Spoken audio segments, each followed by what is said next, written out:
مومنین، اس وقت ہم موجود ہیں جناب بہلول دانا کی مرکز پر۔ یہ ان کا مکمل نام یہاں لکھا ہوا ہے، مرکز الشیخ بہلول بن عمیر السیرفی الکوفی۔ یہ ان کی مرکز کی ہم آپ کو زیارت کرواتے ہیں۔ بغداد کے اندر جناب بہلول دانا کی مرکز موجود ہے، یہ آپ زیارت کر رہے ہیں۔ یعنی اگر میں یوں کہوں تو غلط نہیں ہوگا، بہت بڑے عاشق اہل بیت، بہت بڑے عاشق امام صادق آل محمد علیہ الصلاۃ والسلام۔ چونکہ امام علیہ الصلاۃ والسلام کے چاہنے والوں میں سے تھے، عاشقین میں سے تھے، تو اکثر حکمت کی باتیں ان کے دہان سے نکلتی رہتی تھی۔ میں چھوٹے چھوٹے بس 2 واقعات ان کی آپ کے سامنے پیش کروں گا۔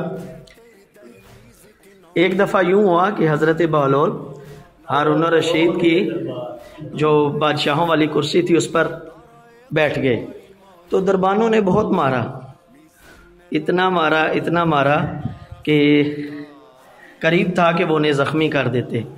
جب تھوڑی دیر بعد بادشاہ وہاں آیا تو جناب بہلول نے ان سے کہا کہ یہ دیکھیں آپ کے دربانوں نے مار کے میرا کیا حال کر دیا ہے۔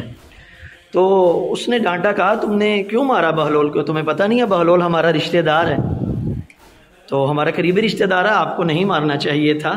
تو جناب بہلول نے ایک عجیب معرفت بھرا سوال کیا، کہا کہ مجھے ایک بات کی سمجھ نہیں آئی کہ میں تھوڑی دیر کے لیے آپ کی یہ جو بادشاہوں والی کرسی ہے اس پر بیٹھا ہوں، تو آپ کے دربانوں نے مار کے میرا یہ حال کر دیا، تو آپ جو اتنی عرصے سے اس کرسی پہ بیٹھے ہوئے ہیں آپ کیا جواب دیں گے؟ آپ کا کیا بنے گا؟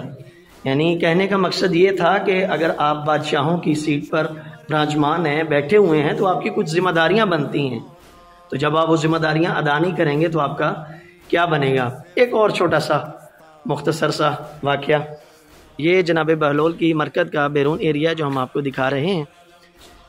ایک اور چھوٹا سا واقعہ میں عرض کرتا چلوں کہ کسی نے نا جناب بہلول کے پیسے دینے تھے، قرض لیے ہوں گے اس نے، تو اس نے جناب بہلول نے مانگے تو وہ دے نہیں رہا تھا۔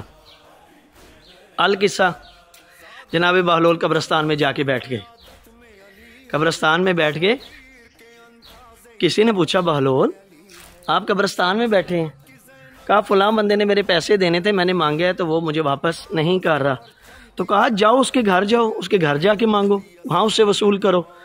تو جناب بہلول نے بڑا معرفت بھرا جواب دیا، کہا اس نے بھی یہیں آنا ہے، یعنی اسی قبرستان میں ہی آنا ہے اس نے، تو جب یہاں آئے گا تو میں وصول کر لوں گا۔ یعنی کیا مطلب؟ اس میں بھی ایک پیغام چھپا تھا کہ دیکھو تم نے دنیا سے چلے جانا ہے، اگر آپ کی گردن پہ کسی کا حق ہے، یا آپ کی گردن پہ کسی کا حق ہے، یا آپ نے کسی کے کچھ پیسے دینے ہیں، یا آپ کے ذمے کوئی چیز ہے، تو دنیا میں اسے جو ہے عطا کر دو اور اسے وہ چیز دے دو، وگرنہ جب قبر میں آ جاؤ گے تو پھر بڑی مشکلات کا سامنا ہوگا۔ تو ہم دعا گو ہیں اللہ تعالیٰ تمام مومنین کو عاشق اہل بیت جناب بہلول کی زیارت نصیب فرمائے، آمین۔